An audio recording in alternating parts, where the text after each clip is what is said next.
Pablo, te escuchamos alto y claro. Vale, perfecto. Estoy intentando compartir pantalla, pero creo que está bloqueado. Está el compañero José a los mandos y en breve lo haré.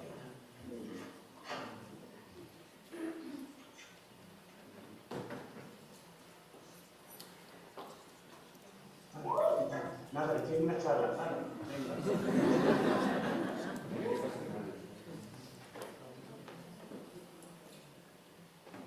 Bueno, perfecto. Creo que ya está compartido. No he estropeado nada, lo cual es un buen comienzo. Bueno, lo primero, mi agradecimiento a la comunidad intermunicipal Puerta Sur y en especial al área de juventud y muy especial a Tamara Ruiz por haber organizado esta jornada tan fantástica con tan buena acogida y por lo que veía mientras se proyectaba el corto, con una maravillosa y amplia diversidad de profesionales de diferentes ámbitos, de diferentes edades, lo cual creo que enriquece bastante el discurso de esta mañana. Me hubiese encantado, no es una frase hecha, estar allí en Valencia, pero los desplazamientos con el paso del tiempo cada vez son más complicados y esta era la única alternativa. Así que en cualquier caso mis disculpas por no estar allí y por no poder disfrutar presencialmente del ambiente tan fantástico que se ve en la sala. Bueno, nunca hemos empezado una charla de estas características proyectando primero el cortometraje. El cortometraje venía o entre medias o al final, por lo cual es una fórmula que, bueno, vamos a pilotarla esta mañana y puede que sea interesante que las reacciones y los comentarios y las reflexiones vayan ocurriendo conforme hablamos de diferentes cuestiones. Mirad, si me permitís, os tuteo. El cortometraje no fue ni más ni menos que una excusa, que un recurso de carácter no académico para intentar concienciar, reivindicar, denunciar, visibilizar, transformar, resquebrajar mentalidades sobre esta realidad y otras que se encuentran alrededor del consumo de pornografía por parte de los menores y de las menores, pero entendíamos que había que hacer algo diferente, que desde lo académico siempre queda reducido a cursos, a charlas, a talleres, en el mejor de los casos. Entonces, bueno, presenté un proyecto en el que se intentaba hacer un cortometraje realista, con el mismo guión, pero claro, la cuestión presupuestaria nos obligó a buscar otras alternativas. La otra alternativa era igualmente imposible, que era hacer un corto de animación, porque era muy complicado y los presupuestos eran elevadísimos. Y se dio la gran suerte y casualidad de que una profesora, una compañera de la Facultad de Bellas Artes, de aquí también de Granada, Concha Alonso Valdivieso, hacía animación, había hecho cortos y me fui directo a hablar con ella para contarle la idea y pedirle o rogarle que prácticamente gratis hiciese la animación de este cortometraje. No sé si os habrá gustado o no, no tiene por qué haber gustado, sí que espero que en algún momento haya generado incomodidad, cierto carácter, permitidme la expresión, desagradable de poder verlo y de poder intuir lo que metafóricamente se refleja con el concepto de manadas, pero precisamente ese fue un debate que tuvimos a la hora de transportar el guión a la animación, cómo representábamos una agresión sexual grupal a manos de menores para que también pudiesen verla los propios menores que en diferentes institutos y centros educativos lo han visto. Y era muy complejo y muy complicado, porque como bien sabéis, una de las grandes problemáticas ante la que nos enfrentamos es que parece ser que es muy complicado hablar de educación afectivo-sexual en el aula. Incluso en algunos contextos ha habido profesores y profesoras que han tenido problemas legales por abordar estos contenidos en el aula y por lo tanto pues nos encontramos con una situación muy compleja y muy complicada, porque una de las cosas que defendemos y que defiendo a raíz de este cortometraje es que si la educación afectivo-sexual brilla por su ausencia, tanto en el contexto educativo ¿quién se está encargando de educar en cuestiones de sexualidad? Y la respuesta la sabéis perfectamente, la pornografía. Bueno, dicho esto, como os decía, hemos empezado por el final y vamos a intentar ir respondiendo a diferentes cuestiones o ideas clave que aporta el cortometraje.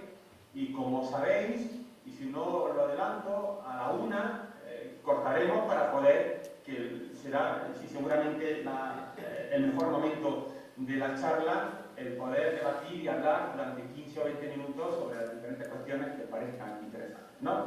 Bueno, como imagino que ya habéis visto la portada principal, queda claro que aquí nos vamos a ceñir a un contexto de diversidad sexual y de género muy concreto, un contexto binario y heteronormativo que no excluye otras realidades vinculadas con la diversidad sexual y de género, pero que en este caso nos centramos en ese concepto, digamos, hombre-mujer.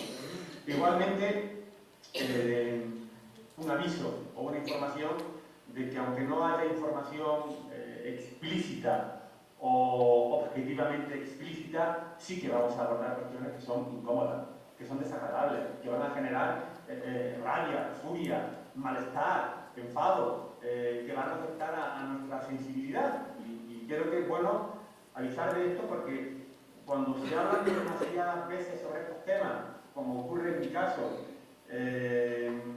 puede ocurrir porque uno haya normalizado determinadas expresiones o determinadas realidades que jamás y bajo ningún concepto deberían de normalizarse. Bueno, esto como contexto previo antes de empezar. Bueno, mirad, no es que todo parta de esta viñeta, pero puedo decir que fue un momento clave hace unos 4 años, casi 5 años, donde yo leí un artículo en un periódico donde se empezaba a alertar del incremento que se estaban produciendo de agresiones sexuales grupales a manos de menores hacia otros menores, hacia otras menores. Esta viñeta, para los que somos de la generación de la EGB, es decir, pasados ya los 50, me recordaba a imágenes que veíamos de niños, normalmente varones, jugando en la calle, corriendo a diferentes juegos de la época, y me resultó tremendamente inspirador que tuviesen una cabeza de lobo. De ahí el nombre del cortometraje, Manadas Alfa. Sabéis que lo de alfa está vinculado con la generación, nacido entre 2010 y 2020, de niños a lobos. El otro día en clase, yo suelo ser de llevar un guión, pero de contar diferentes situaciones que creo que lo enriquece, abordando estas cuestiones en una escuela de familia.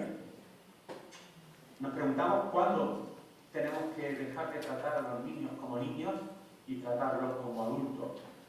Estábamos abordando el tema de si hay que subir la edad o hay que bajar la edad penal, en este caso de los menores infractores, de los menores inimputables. Y una chica muy joven dijo algo fantásticamente cierto. Cuando esos niños empiecen a hacer cosas de lobos. Todo venía a colación de una película que no sé si habéis visto, que se llama Ellas Hablan. Seguro que sí. Y hay un momento de la película donde el debate es ¿qué hacemos cuando huyamos? ¿Nos llevamos a nuestros hijos de menor, en fin, que sean menores de 14 años? ¿Y si tenemos alguno que ya tiene 14 años? Es un debate creo que es interesante de abordar. Obviamente la respuesta sigue estando en la educación.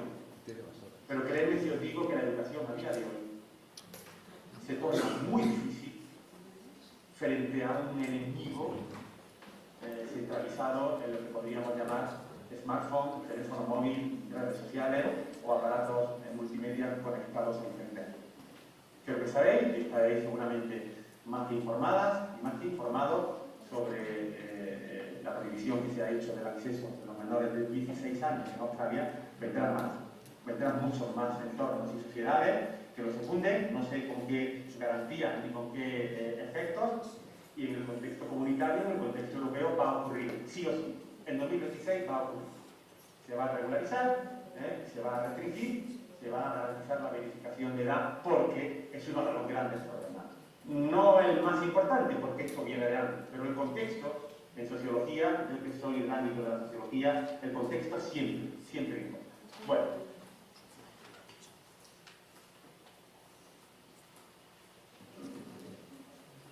Esta animación que veis aquí fue el primer, sí, estoy seguro de que si me escuchase me regañaría, garabato o boceto que Concha Alonso hizo relacionado con el corto.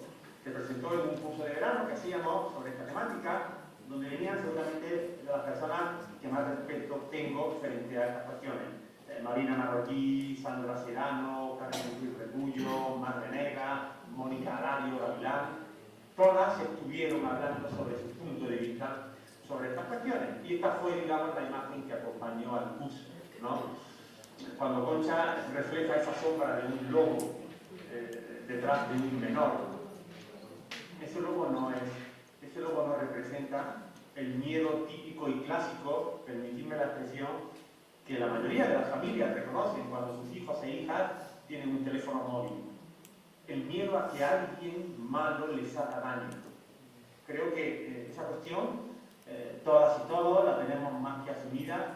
Yo siempre he defendido que ojalá que esas familias, que esos cuidadores, que esos progenitores se ocuparan en igual medida de que a su hijo y a su hija nadie le haga daño, pero que su hijo o su hija no haga daño a otros. Y en esta segunda parte, estoy seguro de que una parte importante de la gente que me está escuchando coincidirá en que no se cumple de la misma manera.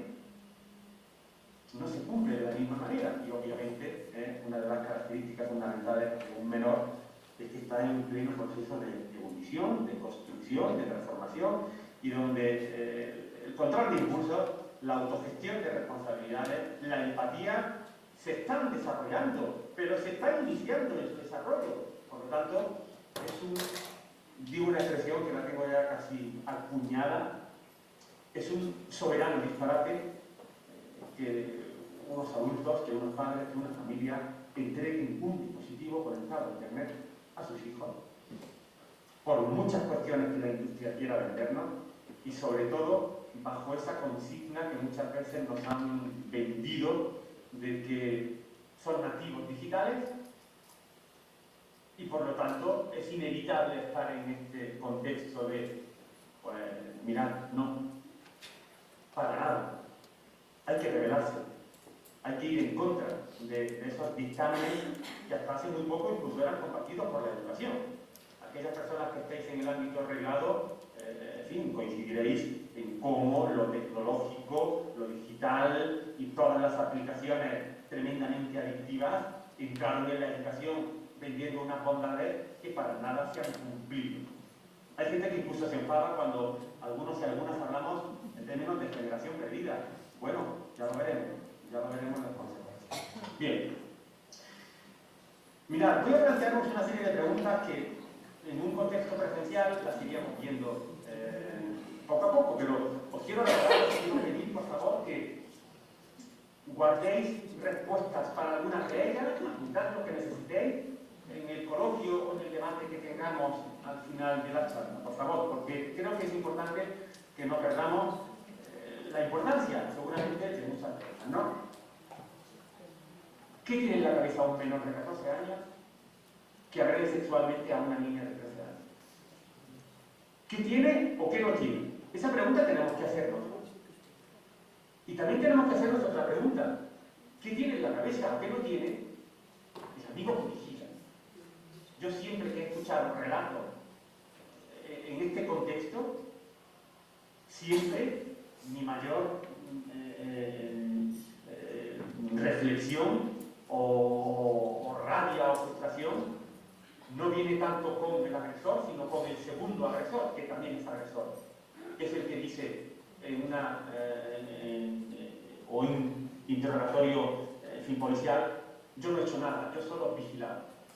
Bueno, os pediría que tuviésemos alguna respuesta para esa cuestión. ¿Putero es igual a violador?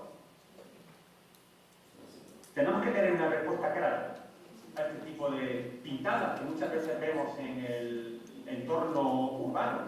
Yo nunca olvidaré la primera vez que mi hija, no sé con qué edad, con 7 o 8 años, me preguntó: papá, ¿qué significa? Y se lo expliqué claramente. ¿Qué hay de malo en que un menor use TikTok? Por lo que he podido ver antes, hay gente joven. Yo que soy profesor universitario y normalmente mi alumnado es joven, notas que existe un momento en el que tienen que empezar a ser críticos, porque van a ser, en el caso concreto, van a ser maestros, maestras, educadores sociales, pedagogos, pedagogas, criminólogos, criminólogas.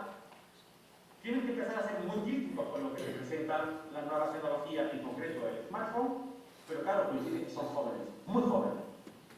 Y aún no tienen, creedme si os digo, que aún no tienen la suficiente conciencia crítica sobre esto. Otra pregunta, ¿qué hay de malo en consumir pornografía? Cuando defendemos que obviamente es un desastre que cualquier persona en general, pero un menor en particular, consuma pornografía, porque la pornografía no es sexo explícito.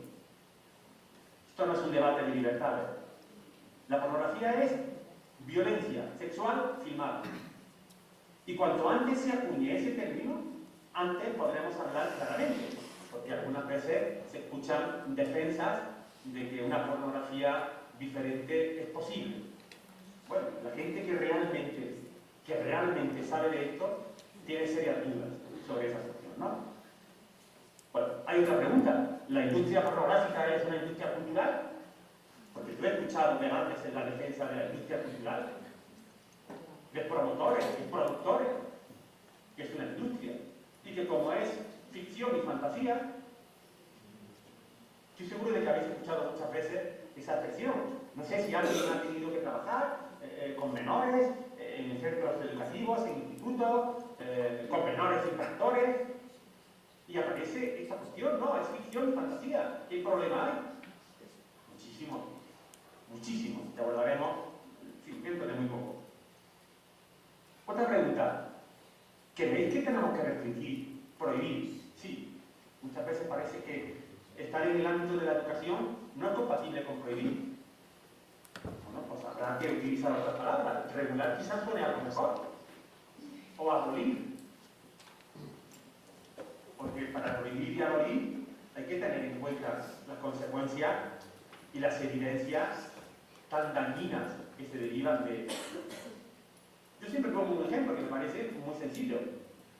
En horario infantil, en horario de máxima audiencia, por la tarde, por ejemplo, no se puede haber bollería industrial en televisión. La respuesta es obvia, ¿verdad?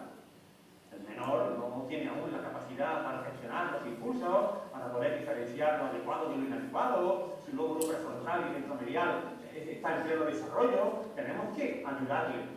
¿Cómo? Prohibiendo que haya publicidad. Bueno, pues si esa lógica se utiliza, la lógica que por fin ya empieza a escucharse y a aplicarse de la prohibición, porque claro, hay que restringir que un menor pueda acceder a páginas donde aparecen vídeos con millones y millones de visionados vinculadas con la etiqueta de no consentido, dormidas o borrachas. Porque en este país hay una cosa que se llama discursos de odio y delitos de odio. Pues tendríamos que pensar seriamente si hablar en estos términos no es un discurso de odio y es un delito de odio, que incentiva y legitima la misoginia, que de eso hablaremos. De eso hablaremos.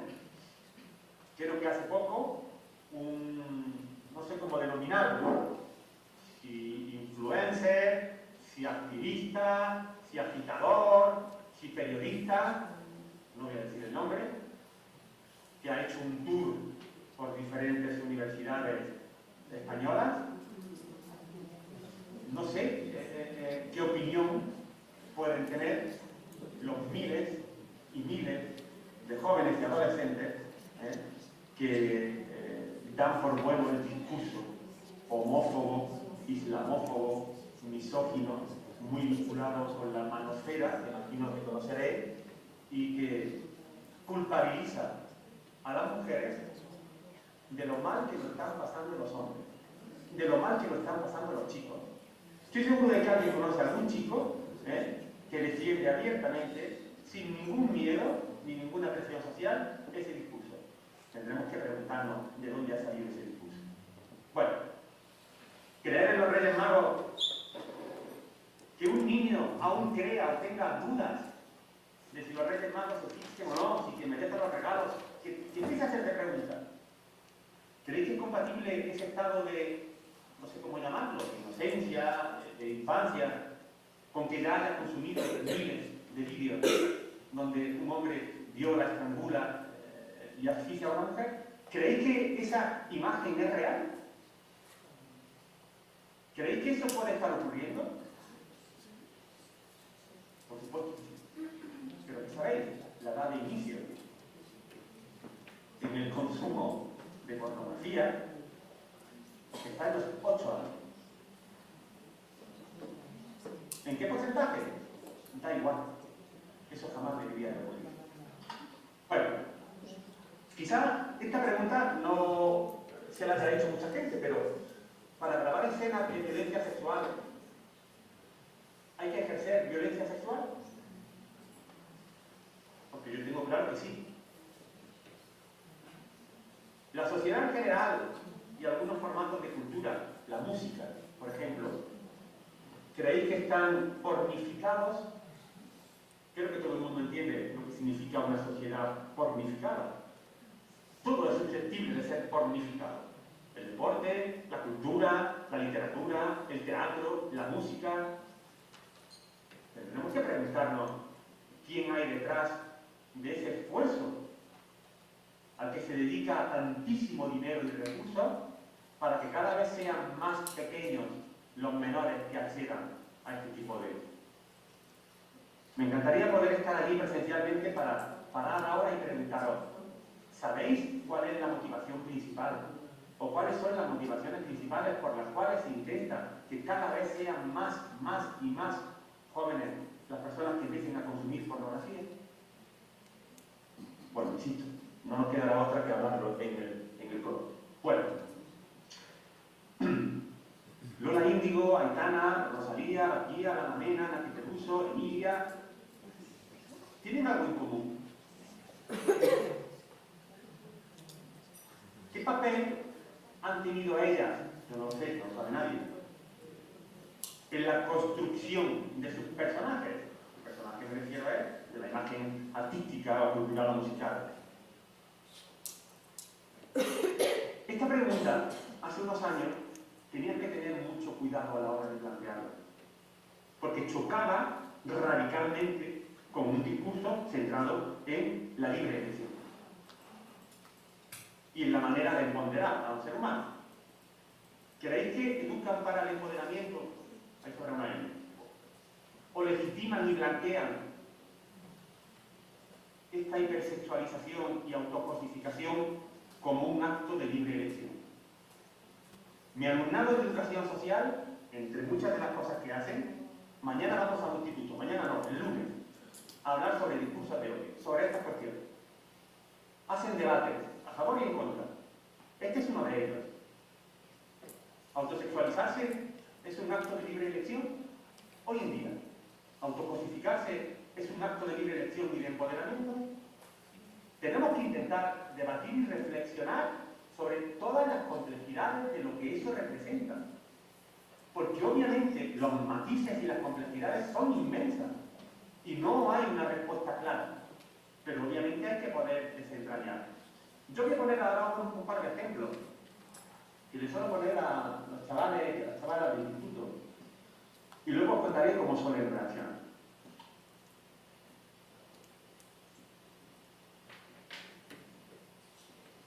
Esto me lo paso y ahora no. Bueno. Uno anda bastante desconectado de cuestiones, vamos a llamar, de ocio juvenil, pero obviamente tiene que estar en contacto con lo que ocurre para poder hablar de ello, ¿no? Bueno, la primera vez que hice una actividad sobre esta cuestión de las, no sé cómo llamarlo, las hamburguesas personalizadas por gente muy famosa y venerada por muchísimos jóvenes, en el caso de este país, fue la primera. La pancarta que veis es una especie como de descampado verde a la izquierda con unas nubes magníficas. Bueno, iba andando y vi esa pancarta gigante que me llamó mucho la atención. Luego ya he buscado en internet algunas fotos sobre. Me parecía muy interesante imaginarme esta conversación. Supongo que estos dos cantantes, o raperos, en fin, no sé dónde entran, imagino que se conocen. No sé si serán amigos o no, tiene pinta de que sí, pero bueno, yo ahí solo digo una imagen. Seguramente no ha visto ningún foto, o sí, no lo sé. Me imaginaba en mi cabeza, lo más importante es que el día delante. ¿Qué te vas a poner mañana para la promo de...? ¿Qué contestaría? No quiero decir ninguna expresión, ni etiquetadora, ni prejuzgada, pero quizá diría uno de ellos, yo mira, la sudadera verde, y tú, me voy a poner la roja. Y seguramente ahí acabaría la conversación sobre la indumentaria. Bueno, yo me he permitido buscar algunos comentarios en diferentes redes sociales sobre gente que escribe cuando aparece esta promo de las hamburguesas personalizadas, ¿no? Pues, como podéis comprobar, no lo voy a leer, imagino que ya lo habéis leído, hablan sobre hamburguesas, ¿verdad? Si ahora mismo os preguntase para poder ver vuestras manos que coincidimos en que las personas que opinan sobre esta promoción o dan o ceder la imagen de estos dos cantantes archiconocidos, la gente habla de lo que tiene que hablar, ¿no? De la hamburguesa. Si está buena, si no está buena, si es la misma, si tiene pepinillos o no tiene pepinillos, ¿verdad? Bien. Vamos a ver exactamente el mismo ejemplo de marketing, el mismo esfuerzo de promo, pero en este caso con una cantante.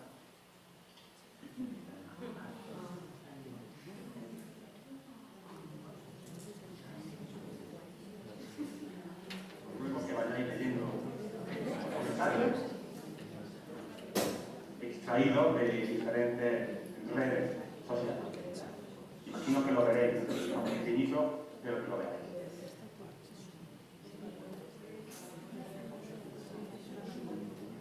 ¿Sobre qué se habla en esas redes sociales? ¿Sobre qué debería de hablar? Claro, aquí podemos hablar de muchísimas cosas, ¿verdad? Obviamente el término cosificación tenemos que sacarlo en este debate. Pero claro, el término cosificación puede ser un acto de libre elección. Claro, pero aquí tenemos un problema. Porque al final todo está vinculado.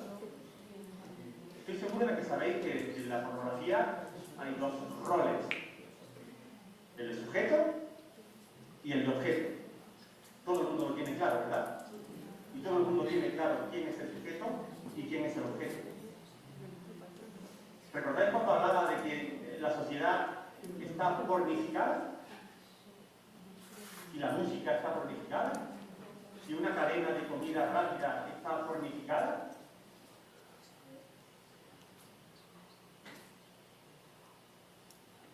Yo creo que esto no debería de ocurrir. Se debería de comentar cuestiones relativas a lo que vende esta promoción, que es un menú.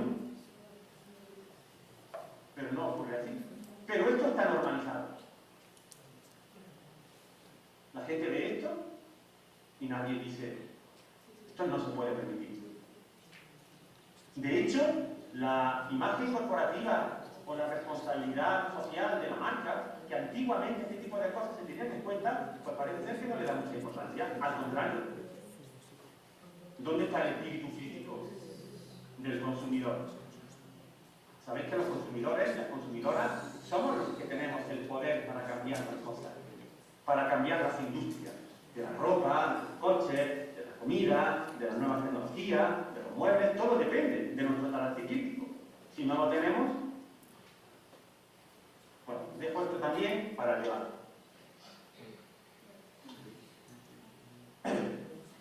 Bueno, este tipo de términos, este tipo de puzzle, algunas veces lo hemos trabajado mediante imágenes magnéticas, pizarras magnéticas, para que los asistentes, bien profesionales o bien alumnos y alumnas de instituto, intenten establecer un vínculo.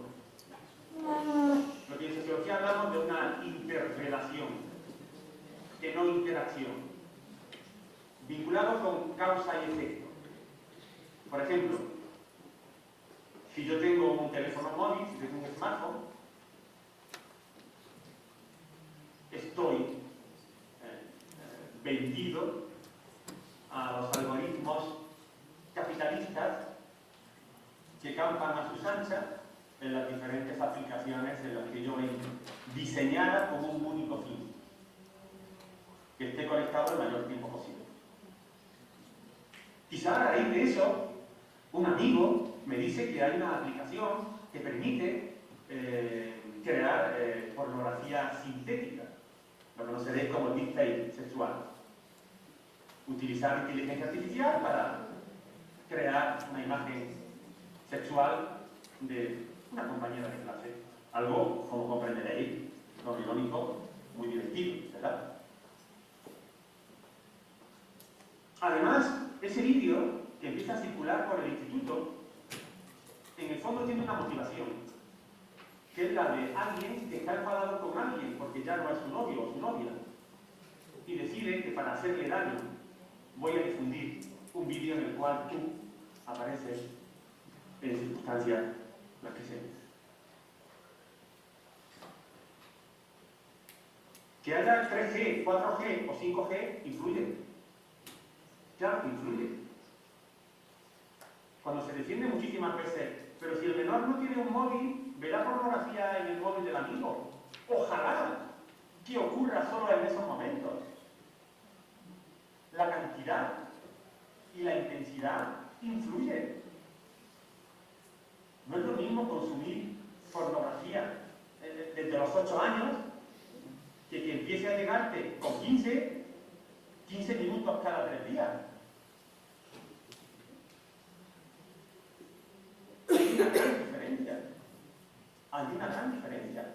Siempre habrá alguien, bueno, porque su familia, sus padres, entienden que no hay ningún problema. Que es inocuo que su hijo o su hija tenga. Es sorprendente. Vuelvo a esta imagen que antes he pasado. Este dibujo lo hizo mi hija hace 2 años. Tenía entonces 9 años. Como imaginaréis e intuiréis, bueno, de estas cuestiones se hablan. Claro que se hablan. No deberían de hablarse, pero estar en un entorno en el que el 99% del grupo de iguales que te rodea tiene un teléfono móvil, te hace tener que abordar temas. Mi hija lee libros supervisados y algunos con capítulos bloqueados, para entendernos en términos digitales, de manera muy posible. Ese libro fantástico de Eso no es amor, lo deberían de leer todos los adolescentes, todos sin excepción. Eso no es sexo, tendrían que empezar a leerlo un poco más tarde, pero algunos capítulos, este es el libro que tiene algunos aún bloqueados, ¿verdad? Durante un tiempo, tendrían que abordar. Entonces mi hija dibujó, mi hija le gusta mucho dibujar como cualquier niño, como cualquier niña. Una escena, una viñeta, fue una época en que le gustaba hacer viñetas cómicas, que decía ella, ¿no? Quería venderlas. Bueno, la tenéis clara. Hay 3 momentos. Una familia, una dependencia de la vivienda, del hogar. Como veis, es una cocina muy grande, en el fondo es una crítica porque nuestra cocina es muy pequeñita. Pero bueno, vamos con eso. Y mientras los padres están en los quehaceres cotidianos y domésticos, hay un menor solo en su cuarto, aparentemente seguro y protegido, porque físicamente en el mundo cuánticamente hablando presencial y terrenal no está, pero está sucumbiendo a una cantidad de realidades, de experiencias, de vivencias, de desinformaciones, de distorsiones, de intoxicaciones, que muchas de ellas seguramente le acompañarán de por vida.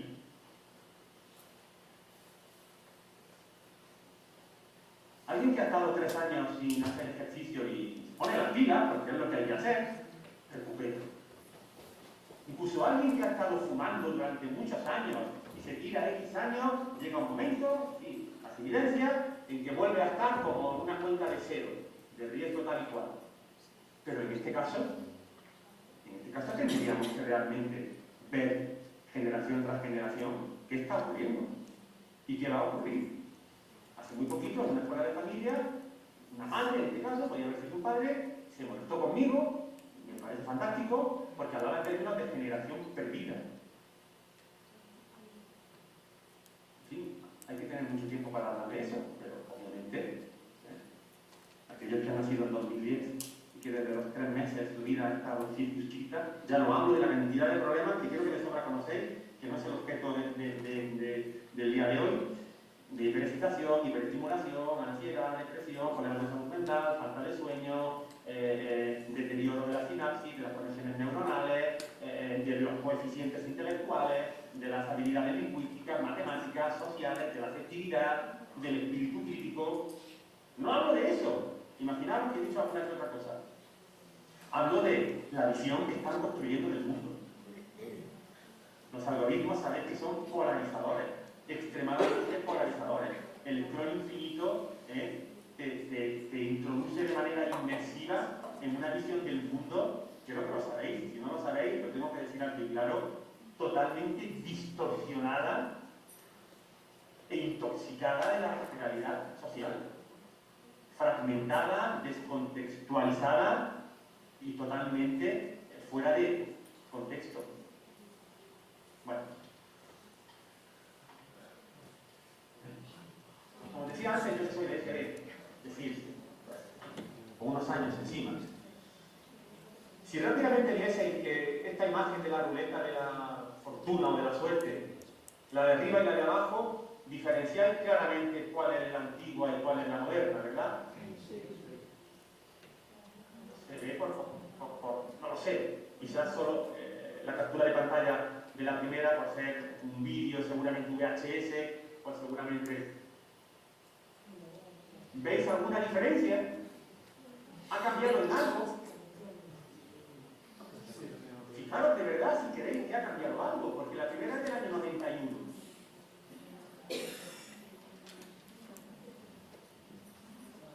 Hace 36 años.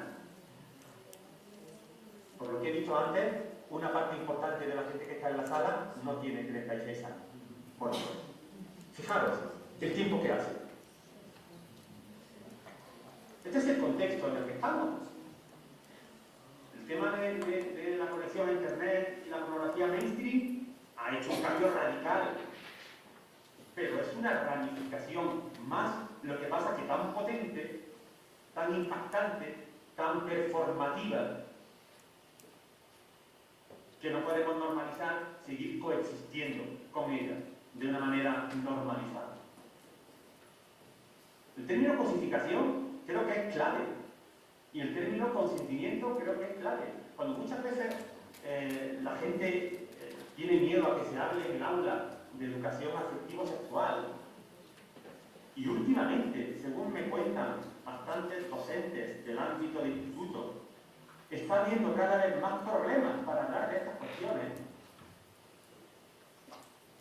Alguien podrá tener su teoría de qué discursos pueden estar alimentando que en la educación reglada no se hable de estas cosas. Pero que obviamente la gente se lo está pensando 2 veces antes de hablar de estas cuestiones. Yo, de hecho, cuando voy a algún instituto, me piden ir a un instituto, lo primero que hago es que me piden un correo formal donde el equipo directivo me solicita hablar con pelos y señales de estos temas. Me piden que hable de estos contenidos. Y que solicitarán autorización a las familias para hacer este tipo de intervenciones y de salud. Y si quieren ver el corto, tienen que solicitar formalmente que quieren ver el corto. Porque ha habido centros, no en mi caso, donde ha habido problemas a la hora de abordar estas cuestiones. Imaginaros el contexto en el que nos encontramos. Bueno, bien. Esto como último ejemplo. En esto voy a ser súper breve, pero muy breve, porque entiendo que lo tenéis más que, en fin, asimilado.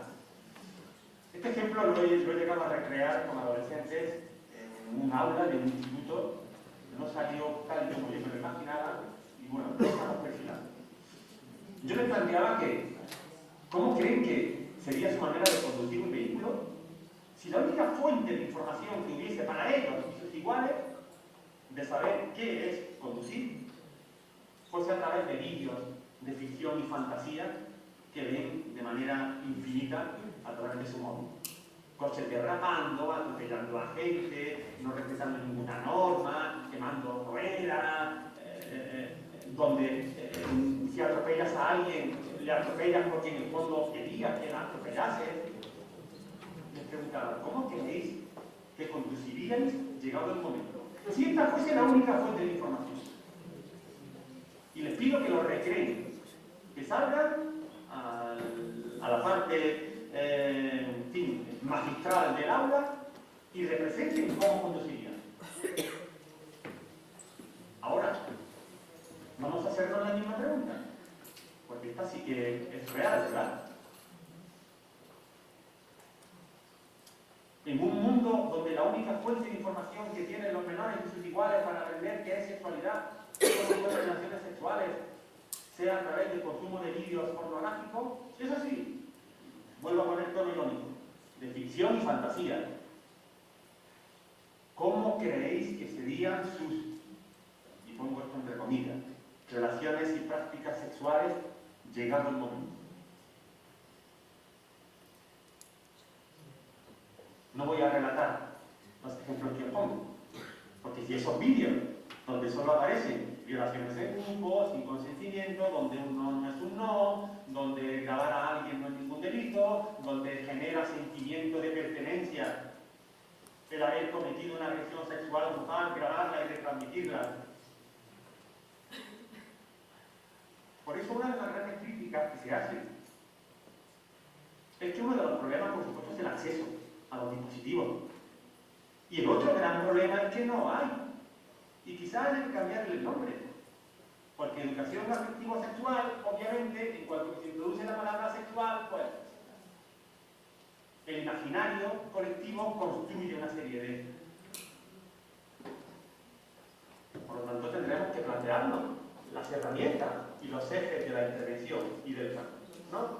Bueno, esto, insisto, muy breve, muy breve. La pornografía es performativa, lo sabéis. La pornografía es la escuela de lengua española, se aprende cómo hay que referirse. La pornografía, y esto no hay nadie que lo pueda poner en duda, contribuye a deshumanizar y a cosificar y a dificultar una empatía con el otro, en este caso con la otra. Yo nunca olvidaré, uno tiene que fijarse siempre en las cosas que le rodean para poder comprender que las cosas malas que ocurren en esta sociedad no siempre ocurren porque las personas que lo hacen son objetivamente malignas. Lo de objetivamente maligno había hecho falta mucho tiempo para poder explicar. Me viene a la cabeza el vídeo del juicio de uno de los integrantes de la denominada manada de los Sanfermines, ¿verdad? Donde lloraba ante el juez o la jueza, no lo sé, llorando de una manera real y sincera de que él no era un violador, que él nunca había violado a nadie. Es más, creo que decía que a su novia había sufrido y que él estaba muy sensibilizado. Claro, es que tenemos que reescribir el concepto de violencia sexual. Los expertos y expertas del ámbito de la psicología social y de la psiquiatría estudian y analizan el perfil del agresor sexual grupal. Primero, menor o muy joven, menor o muy joven. sin ninguna patología que pudiese recordar a esos perfiles clásicos, por desgracia, del violador. Eso sí, con un perfil clarísimo de falta de habilidades sociales, falta de afectividad, falta de espíritu crítico, falta de educación afectivo-sexual, falta de empatía, deshumanización, cosificación y consumo de pornografía. Eso lo metes en la misma batidora y el efecto es el que es. La gente muchas veces piensa que el consumo de pornografía no tiene por qué generar agresiones sexuales. Bueno, vamos a hablar de lo que son agresiones sexuales. Porque la violencia sexual ocurre en la pareja. La violencia sexual ocurre en la pareja. Todos los días. En miles y en miles de parejas. Y adolescentes también. Violencias sexuales que muchas veces no son ni siquiera percibidas por ambos miembros. Tanto en él como en ella. La diferencia en los porcentajes, según los pocos estudios que hay, tiene menos conocimiento o conciencia él que ella. Pero es dramático que haya un porcentaje casi de un 25% que no observan violencia sexual cuando ven una escena del tipo tal. No la ven.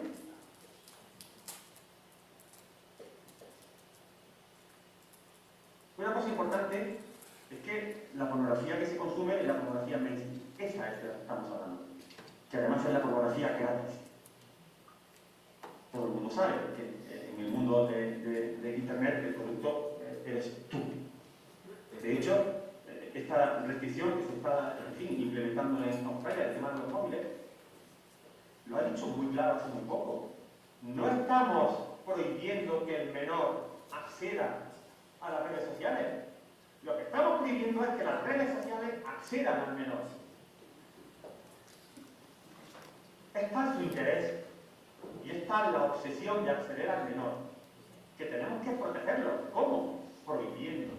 Porque no hay adolescente que pueda autogestionar.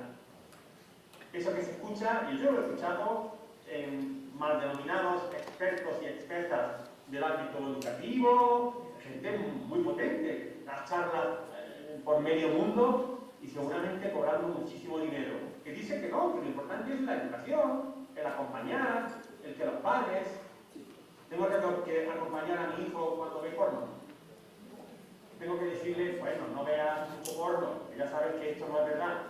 ¿En serio? ¿Ese es el nivel del espíritu crítico? No hay menor que pueda gestionar esto. No existe la autorregulación.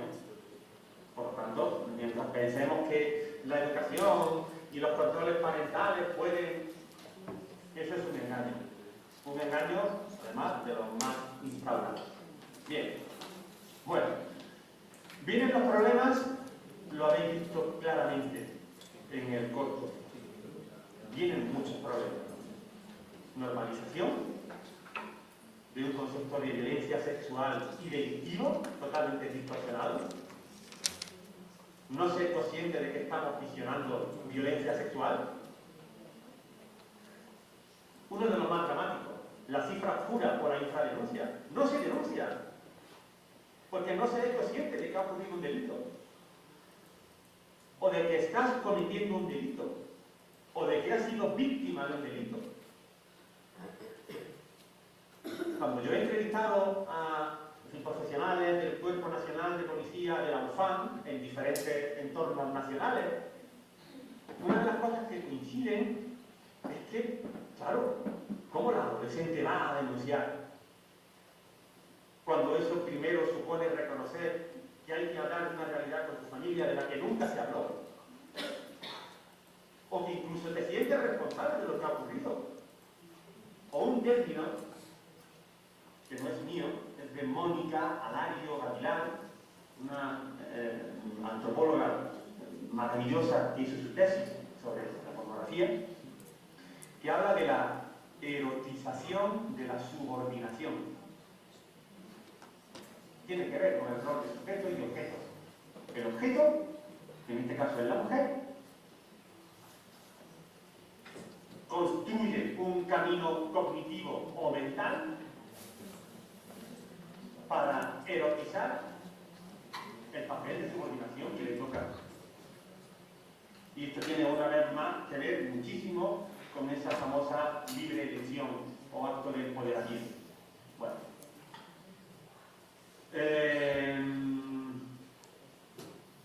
Esto me lo salto.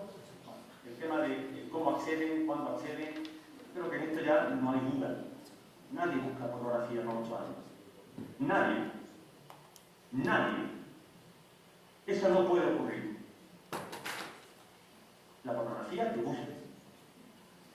Si estás conectado, te encuentras. Por lo tanto, parece ser que tiene bastante lógica la prohibición y la regulación y la verificación de edad, del acceso a.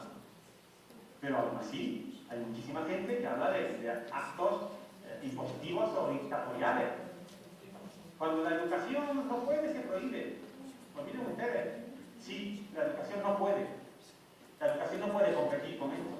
No tiene recursos, no tiene medios. ¿Se imaginan ustedes una batalla, para entendernos?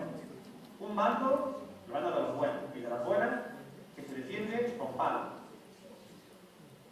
Y el otro bando, que se defiende y ataca con drones de última generación. Y alguien dijese, no, la educación todo lo puede. No, en esas circunstancias no se puede. Quienes seáis docentes, lo sabéis, en el ámbito de primaria, en el ámbito de secundaria, no hay nada que hacer. No hay nada que hacer. Y es muy triste reconocerlo. Por lo tanto, los que nos dedicamos a esto, las que nos dedicamos a esto, necesitamos que haya cierto acompañamiento legislativo. Y esto no debería de entender para nada de partidos políticos.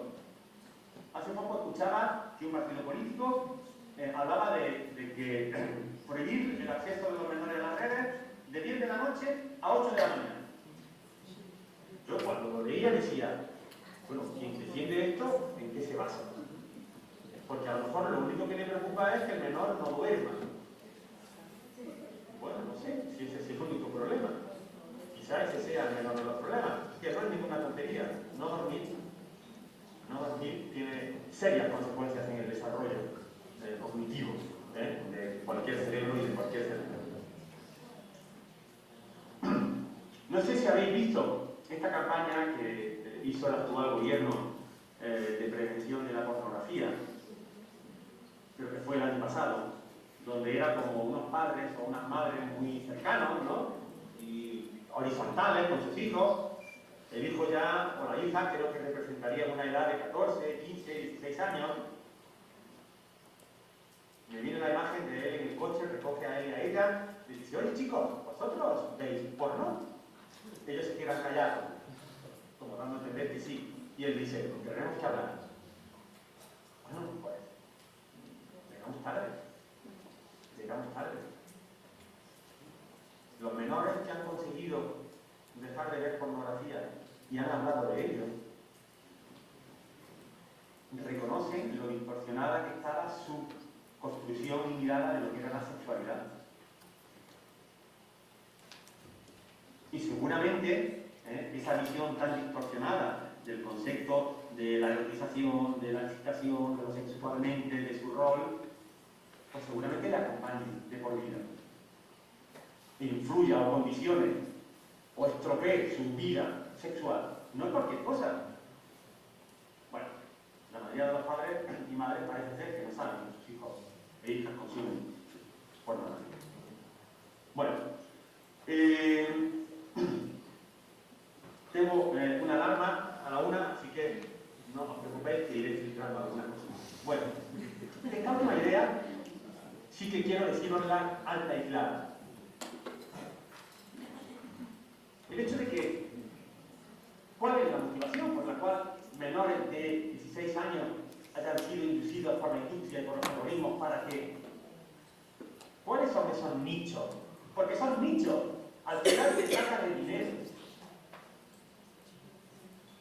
De dinero, de la inmoralidad, de la extrema inmoralidad de determinadas industrias, cuya única finalidad es obtener el máximo beneficio.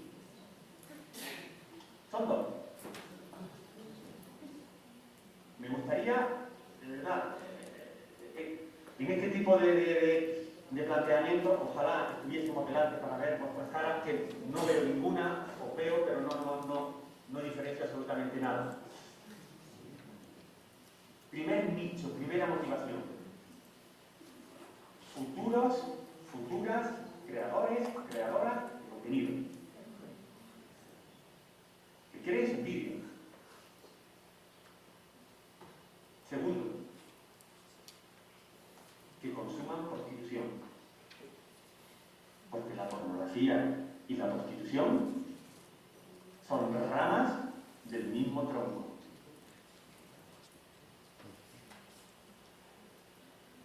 Y tercero,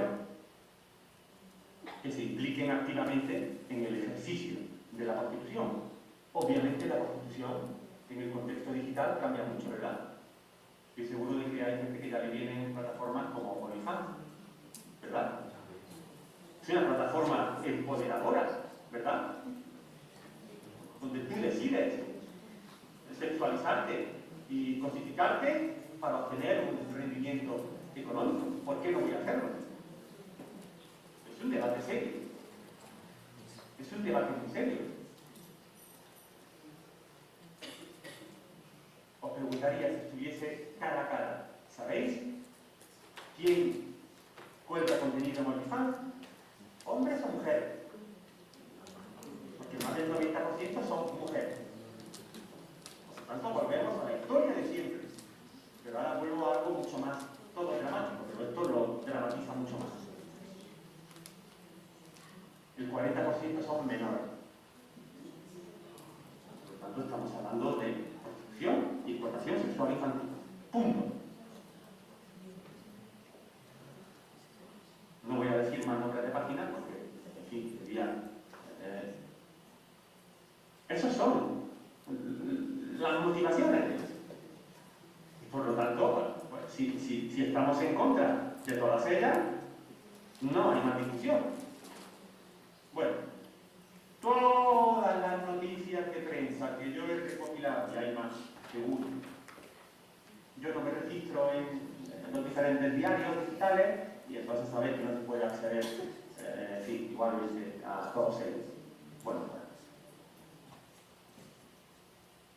decenas y decenas, cientos de noticias. Y en este último año, en la memoria de la Fiscalía, se ha vuelto a disparar.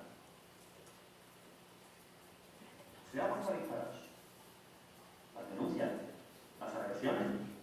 Pero insisto, si estamos hablando de infradenuncias, de la cifra oscura, que prácticamente nadie denuncia, como ocurre en otras realidades, como bien sabéis, por ejemplo la violencia de género. Bueno, insisto, me lo paso. Sobre esto, sobre el perfil, que quizás no sea el cometido de hoy, pero sí conviene, no hay perfiles. En el ámbito de la sociología criminal se establecen perfiles sobre perfiles sociales, culturales, económicos, de clase social, incluso de etnia y todas estas realidades que distorsionan.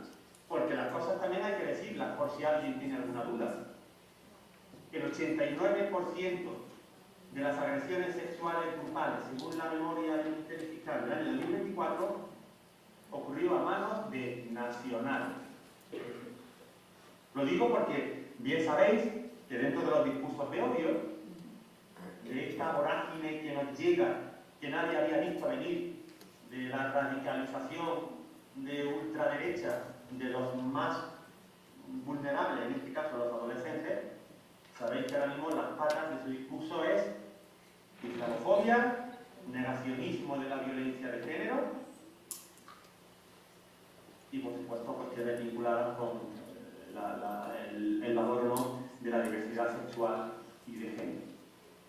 Entonces, claro, los contextos vinculados con la manosfera tienen mucho que decir a este respecto. En cualquier caso, me quedo solo con la idea que aparece en rojo. Es determinante la influencia del grupo. Si no hay grupo, no se comete ese delito. El proceso de desindividualización, de relativizar el carácter ético del comportamiento delictivo que están haciendo, el sentimiento de pertenencia al grupo, el sentimiento de referencia, el concepto tóxico de masculinidad, la existencia de un líder. Sí, eso sigue ocurriendo. El contexto, la familia. Si repasáis un poco el cortometraje Manada Salta, allí las ideas claves eran que tenía que ver reflejar la familia. Una familia ausente. Una familia que sigue viendo a su hijo como un niño pequeño, del cual se despide con un beso más largo el de la madre que el del padre, y eso fue intencionado. No porque los besos de las madres sean más largos, sino porque queríamos ir a una visión muy generalizada. Los hogares estructurados y normalizados. El sentimiento del grupo. La pornovenganza, que si habéis podido leer con detenimiento los chats que se intercambian entre ellos, la motivación de por qué esa chica es merecedora de lo que le ha ocurrido es porque era, bueno, tal y cual, y esa etiqueta la tenía pues, porque había circulado un vídeo de ella, pues, seguramente con su expareja, que obviamente había enviado su expareja para hacerle daño. Y un hogar que se hunde, un hogar que se destruye, que se desmorona, porque esos padres nunca estuvieron. Esos padres entregaron un teléfono móvil. Esos padres acompañan en la hora de la comida a su hijo escuchando una noticia real, y esa noticia que escucháis es una voz en off de los informativos de Canal Sur, para lo cual se pidió autorización de una agresión sexual culpable a manos de 10 menores.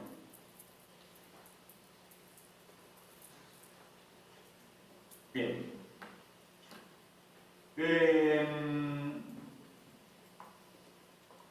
Muchas veces habréis escuchado la expresión cultura de la violación, cultura de la agresión. Bueno, yo he escuchado y he llegado a asistir a barbaridades del tipo de, mira, esto son como las películas de ficción. El niño no sale volando porque haya alguien que salga volando. El niño no coge el coche y salta un puente porque ¿qué tendrá que ver lo uno con lo otro?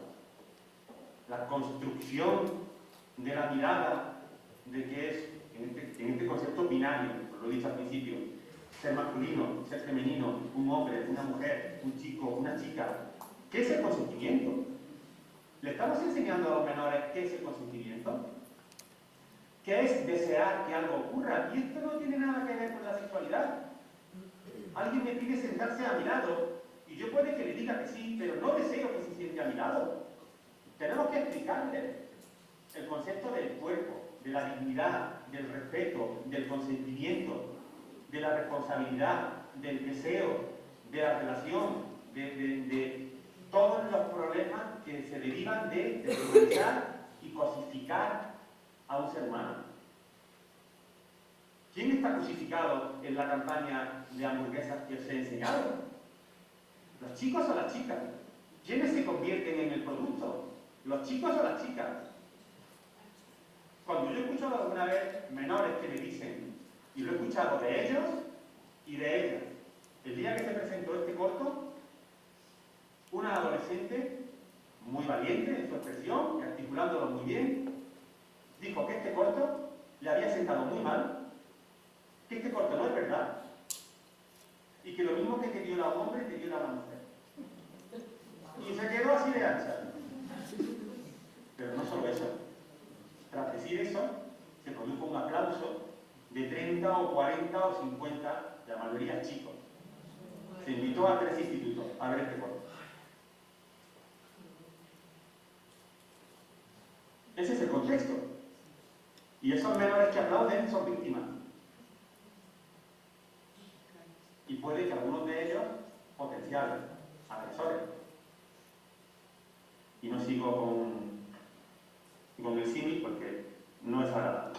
Bien, bueno, aquí algunos bocetos que cuando Concha empezó a hacer los personajes, muchos debates sobre la capucha, sobre cómo se recreaba que fuesen o pareciesen lobos.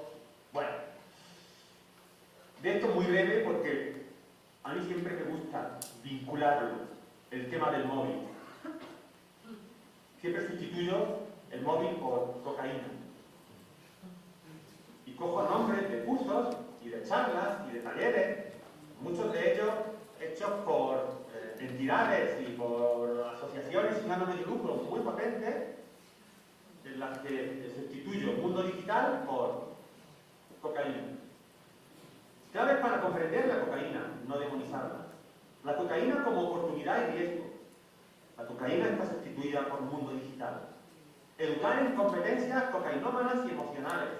Todo depende del uso que hagas de las nuevas tecnologías. No hay más. Estoy en tono irónico, porque la distancia quizá no deje entrever esos matices. Y esa familia que le dice, es que se va a quedar aislado. ¿Aislado de qué? ¿Aislado de quién? Pues me parece perfecto que se quede aislado de ese entorno tan disruptivo y tan distorsionado y tan tóxico.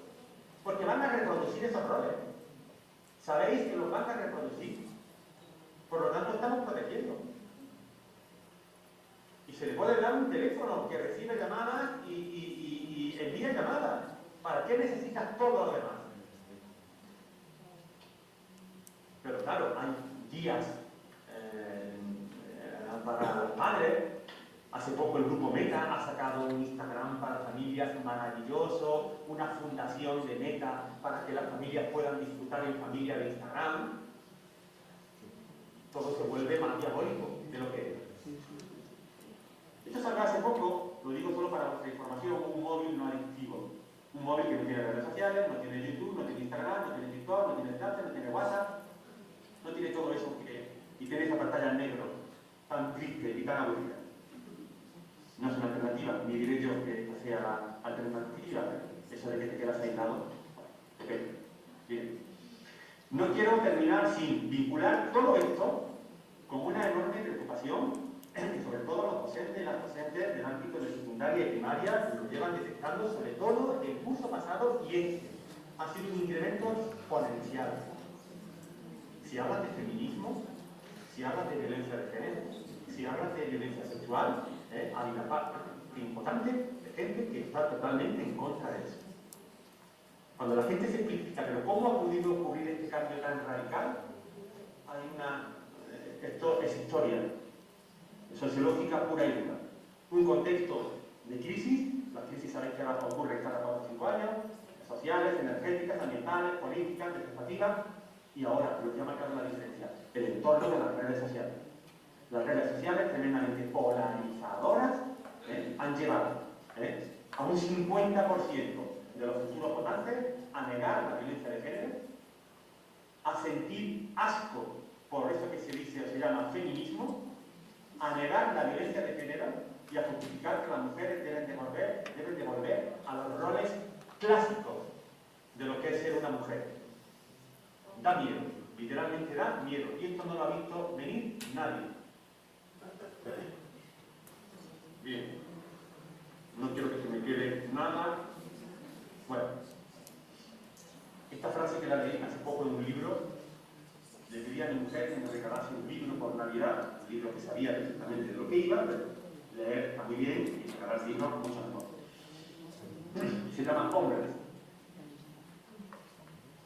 Y la idea principal es que los hombres y los chicos están pasando mal.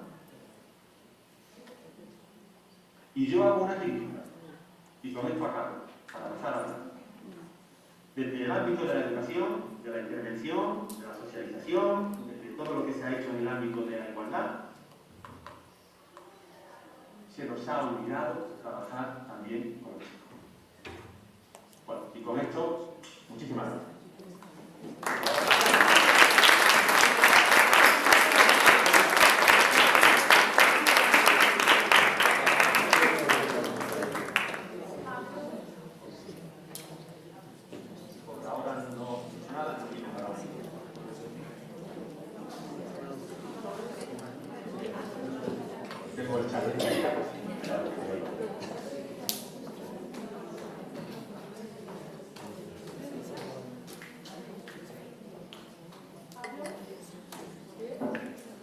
¿Hablo? Ahora sí. Hola. Gracias, hola. Gracias.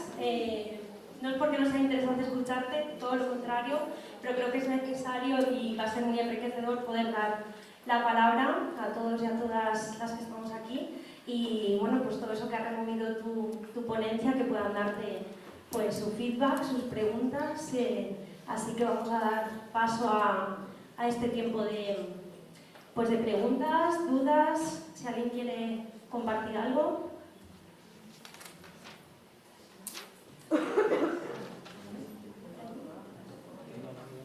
Vale, esas preguntas, ¿no?, que al principio, al inicio ha formulado Pablo, que os ha pedido que por favor os guardarais la respuesta, pues si alguien quiere ahora. Vale. Buenas tardes, Pablo.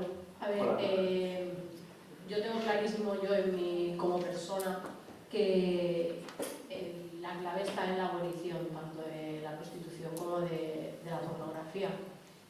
Entiendo que ilegalizarlo de repente pues no es un acto ni fácil ni que le interese a instituciones y a empresas realmente, pero sí que creo que hace unos meses en Francia se decretó una ley, o sea, no sé si estás al corriente de esto o no sé si a día de hoy sigue pareciendo igual, pero se decretó una ley en la que para entrar en páginas web porno tenía que poner el DNI. Las visitas cayeron en picado y esas páginas decidieron cerrarse, creo que fue en Francia. Yo también creo que se puede empezar por abolir cierto tipo de porno, es decir, no se puede ver, pues, es que no sé a quién le gustaría, perdón por la expresión que voy a decir, follarse a una madre, ¿sabes lo que te quiero decir? O mi hijo viene mientras estoy lavando los platos, o sea, es que lo piensas y es una expresión macabra, o sea, bajo mi punto de vista. Yo soy madre, o sea, es que se me hace un mundo de pensar eso, ¿no? Luego, además, aparte del tema de la violencia, aparte del tema de, pues, a lo que te referías también acerca de que muchos hemos recibido violencia sexual, o muchas para ser más concretos, y no lo sabemos. Hay mucha gente que no es consciente de que a lo mejor que mientras estén durmiendo su pareja le haga relaciones sexuales, eso no es consentido. Eso nadie, o sea, no hay un momento de consentimiento ahí antes de que la persona la despiertes y le preguntes, oye, tal cual. Que entiendo que puede haber un punto de diversión en eso, pero que creo que hay gente joven que no es consciente de esos puntos de inflexión, entre otras cosas. Si está pactado en la pareja, me parece perfecto, pero si no lo está, para mí no deja de ser una agresión, porque no tiene consentimiento. En cuanto al tema de las cantantes y tal que has puesto, que sí, yo creo que sí que han ayudado de cierta manera también al colectivo LGBTI+, a empoderarse, pero no creo que sea la manera correcta de hacerlo. O sea, no creo que formarte un físico concreto o formarte una vestimenta concreta en la que ya no queda nada de imaginación, ya no hay una discreción concreta para todo ello, no te hace estar más empoderada. O sea, si empoderarme para mí es tener que enseñar el medio culo y todas las tetas, pues yo no quiero estar empoderada de esa manera. Yo quiero empoderarme pues teniendo unos buenos estudios, teniendo un buen trabajo, y quiero empoderarme pudiendo llegar a puestos de trabajo altos, como puede llegar un hombre. Esa es mi visión de empoderarme. Y bueno, creo que voy a dejar paso a que hable más, porque si no te contesto a todo. Bueno, muy bien. Sencillamente el tema de lo de Francia, efectivamente, lo que pasa es que no ha llegado a buen término. La clave está en los sistemas de verificación. Aquí en España llevan trabajando casi 2 años la Agencia Española de Protección de Datos para un sistema biométrico de verificación de edad, que es lo que se ha hecho en Australia. Un reconocimiento facial o una autorización de los padres para, aquí en el contexto europeo, lo que se quiere hacer es hasta los 16 años prohibir prácticamente todas las aplicaciones o las funcionalidades tremendamente dañinas, pero claro, deja la puerta abierta a la autorización de la familia para que pueda tal cual. Y ahí está el otro problema. Tenemos que trabajar también con las familias, porque obviamente consideran que esa prohibición o abolición es totalmente injusta, seguimos con. Pero en cualquier caso, si en el ámbito educativo, de manera reglada, se instaurase, no tiene por qué llamarse asignatura, estos contenidos tienen que abordarse. Y todos los ejemplos que tú has puesto, por ejemplo, de lo que ocurre en muchas parejas, ocurrirían en mucha menor medida si hubiese ese conocimiento, esa empatía, esa comunicación y ese concepto de la otra persona. Entonces creo que es importante tenerlo en cuenta. Si bien es verdad que en estas realidades, bueno, pues se encuentran muchas veces con discursos porque te dicen, esto es así, ¿por qué? Te dicen, porque es así. No hay argumento alguno, por lo tanto se convierte en algo con lo cual es difícil discutir o debatir. Dos puntualizaciones que quería hacer, perdón, es por el tema de la abolición de la prostitución. Yo creo que no hay que perseguir a la mujer que se prostituye, porque creo que hay una necesidad detrás de ello. Creo que hay que perseguir al hombre que consume la prostitución, porque al final ahí no hay un... O sea, que decir, tú estás pagando por un servicio. Y hay una mujer que se llama Melian Iganus, por si interesa a alguien, que tiene un libro que se llama La Revuelta de las Putas. Ella fue prostituta, la trajeron de Rumanía, tal, consiguió salir de la prostitución, y ella cuenta, ¿no? Y un ejemplo es la señora de la limpieza limpia con el mocho. En el caso de las prostitutas, el mocho son las prostitutas. Entonces veo más importante que se persiga al putero, bien dicho, que a la mujer que se prostituye por necesidad, y que hay que buscar una solución para esas mujeres que por necesidad están haciendo este tipo de cosas. Por otro lado, quería preguntarte, a nivel personal, ¿a qué edad consideras que se debe mantener una conversación con los niños sobre el tema educativo? Porque en el centro escolar de mi hijo, por ejemplo, no se quiere hablar de ello, porque hay muchos padres que están en contra. Entonces, claro, ¿a qué edad se cree que es la correcta para hablar con los niños sobre el tema educativo, afectivo, sexual? Bajo mi punto de vista, mi postura personal, y es tan personal que es la de padre, es que en quinto y sexto de primaria yo estuve en el colegio de mi hija por petición del equipo directivo para darle una charla a los padres sobre todas estas cuestiones y que propusiesen o baratasen la posibilidad. Y en ese colegio, en sexto, sí les están hablando de las cuestiones que yo antes hablaba. Consentimiento, la dignidad, el cuerpo, el querer estar al lado de alguien, lo que es la amistad. Yo creo que sexto de primaria es un momento, y obviamente en el ámbito familiar, yo creo que si tú educas para la empatía, para el respeto, para la dignidad y para humanizar a cualquier ser humano, es complicado que alguien no pueda ser crítico frente a estas cosas. Son como defensas genéricas que sirven para cualquier cosa. Igual que si voy por la calle y quiero que mi hija, si ve a una persona sin hogar, yo quiero que se fije en que esa persona está ahí. No quiero que la vea invisible. Quiero que sepa que eso es fruto de una desigualdad, de un contexto, de unas circunstancias de las que seguramente todos y todas tenemos parte de responsabilidad. Y intento, y si se lo digo con 5 años, pues se lo digo con 5 años. Obviamente adaptándolo a la edad madurativa que tenga.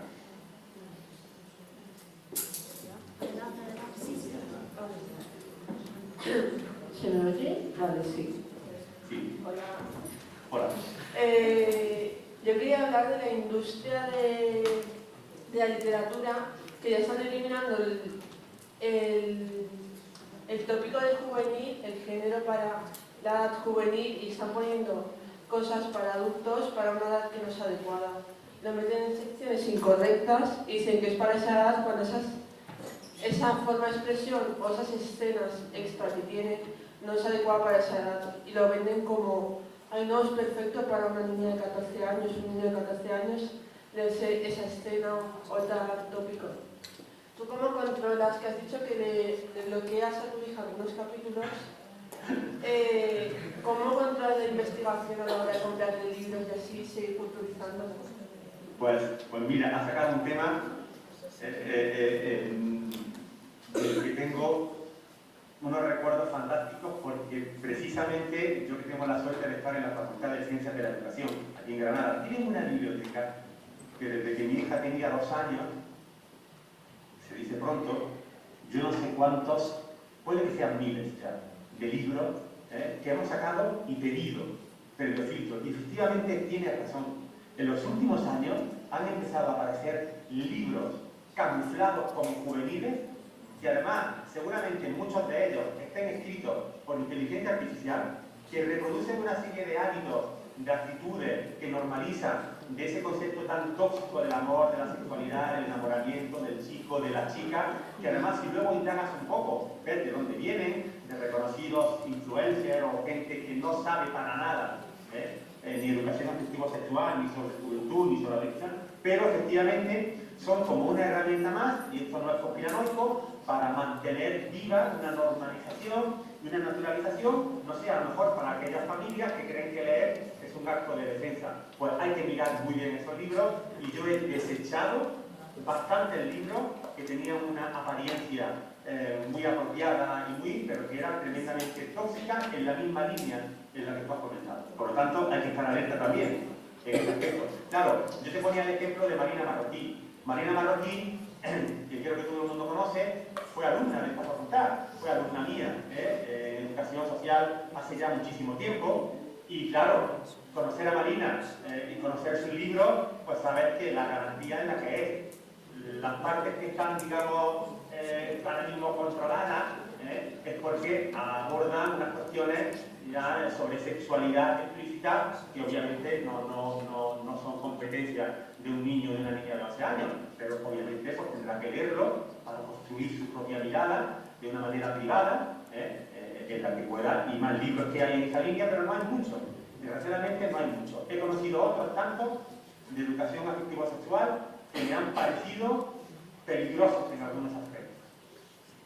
Pablo, vamos a ir con la última pregunta. Hola, ¿qué tal?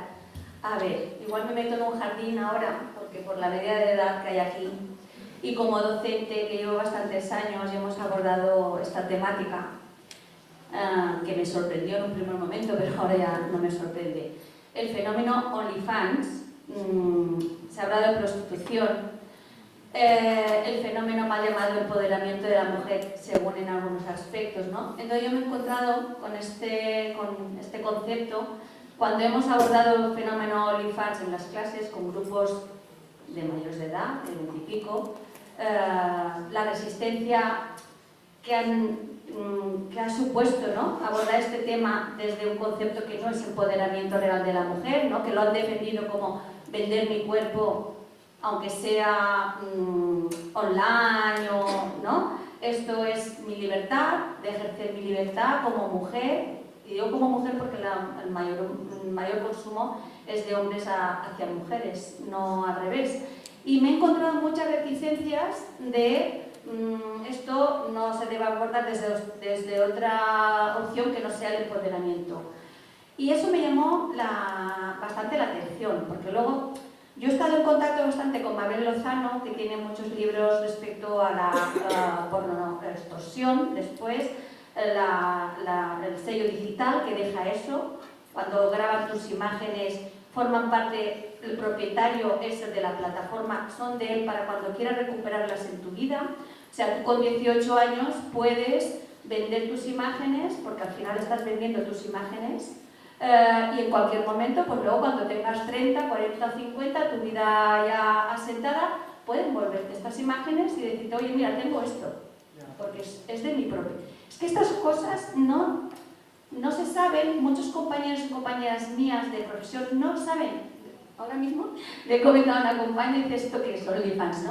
O sea, estamos preparados también los docentes para abordarlo, estamos preparados la respuesta de nuestro alumnado que se te vuelve en contra por el mal llamado empoderamiento, y eso eran grupos superiores. Pero luego probé con los del grupo medio, que eran menores de edad, digo, ostras, voy a ver con estos, porque me quedé. O sea, cuando pregunté si sabían lo que era, criaturas que no tenían ni 18 años, eran la mayoría menores, todo el mundo lo sabía mucho mejor que yo, y el planteamiento era básicamente el mismo. Digo, pero si sois menores, me he encontrado alumnado mío que ha formado parte, y seguro que aquí también hay, igual, porque es que es difícil no encontrarlo, porque es dinero muy fácil. Y yo les preguntaba, digo, ¿sois menores? Y dice, sí, pero ¿se saben los mecanismos para poder llegar ahí, a ese dinero fácil, aunque sea menor, y poderlo hacer? Porque van por delante de nosotras. Es que es así. Entonces, esto es un fenómeno que se entra de manera fácil, es dinero fácil, al final es una manera de prostitución, por mucho que vienen y lo relacionen con empoderamiento, puede ser un debate, lo he tenido muchas veces, pero para mí es algo que los docentes tenemos que tener muy presentes y trabajarlo mucho, y las consecuencias sobre todo. Sí, sí. Las consecuencias. Y lo decía antes y lo vuelvo a decir ahora. Y es muy triste decirlo y sé que puede tener críticas, pero ahora mismo no tenemos nada que hacer desde el ámbito de la educación. El discurso que se ha instaurado en los menores, no solo en esta realidad, sino en otras muchas, vinculadas con retrocesos sociales brutales, no hay manera de luchar contra eso, contra los impactos performativos que aparecen en los algoritmos de las redes sociales. No hay nada que hacer. Por lo tanto, ese debate o esa discusión de concienciar, de que sean conscientes, de que si hay que ser adolescente es transgredir, es infringir, es ir en contra de lo establecido. Y precisamente no es que ellos o ellas, en este caso, como tú bien has dicho, encuentren el camino para... Es que el propio diseño de la aplicación busca que puedan acceder finalmente siendo menores, porque ese es el valor del producto. Y mientras no haya una legislación que genere sanciones millonarias a estas grandes compañías, para que no se les ocurra hacer ninguna tontería de estas, que es lo que hacen siempre, no puede entrar ningún menor y se puede verificar, y hay que verificarlo. Y mientras eso no se haga, estamos perdidos en ese sentido. Los docentes tenemos muy poco que hacer ahora mismo. Es mi opinión, aunque es duro. Pablo, estaríamos mucho más tiempo contigo. Antes nos has agradecido a la Mancomunidad, Horta Sur, al Departamento de Juventud. A mí no me has nombrado, yo quiero devolverte lo mismo. Ha sido un placer contar contigo. Para mí ha sido un gusto hasta hablar contigo por teléfono. Lo he comentado con mis compañeras. A veces la conversación generaba un debate. Creo que tu aportación ha enriquecido muchísimo la jornada, y bueno, pues sí que queríamos un poco, como poner de manifiesto dos ideas muy importantes, que es la de trabajar con los chicos. De hecho, el martes, en la segunda parte de las jornadas, presentamos el proyecto, van a hablar de Brothers, que habla de dirigirse directamente a los chicos, y bueno, pues esa idea también de víctima y luego pues de perpetrar esa violencia.